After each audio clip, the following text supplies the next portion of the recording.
এমন কোন বাংলাদেশ চায় না যেই বাংলাদেশে কোন রাজনৈতিক দল তাদের মধ্যে সংঘর্ষে 231টি তাজা প্রাণকে ঝরিয়ে দেবে।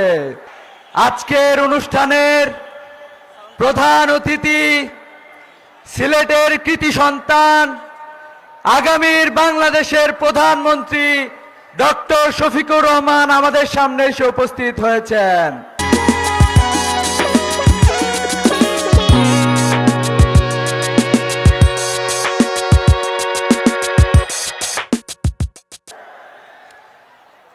আমরা একটি মানবিক উন্নত বাংলাদেশ প্রত্যাশা করি।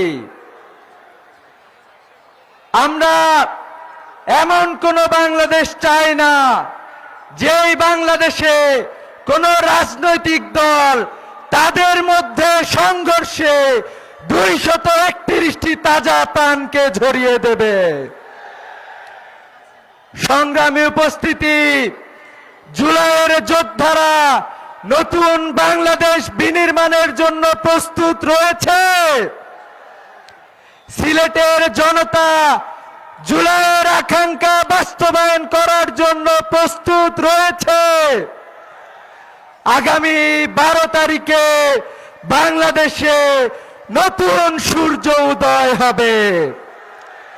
সেই বাংলাদেশের তরুণরা তাদের অধিকার ফিরে পাবে।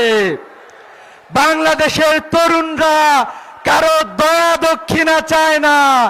বাংলাদেশের তরুণরা আধিপত্যবাদী শক্তির বিরুদ্ধে মাথা উঁচু করে বাঁচতে চায়।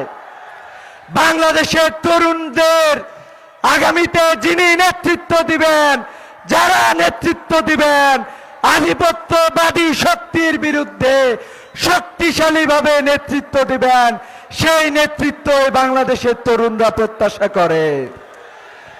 নতুন বাংলাদেশ আগামী 12 তারিখে নতুন সকালের জন্য সিলেটবাসী কি প্রস্তুত আছে? আসসালামু আলাইকুম।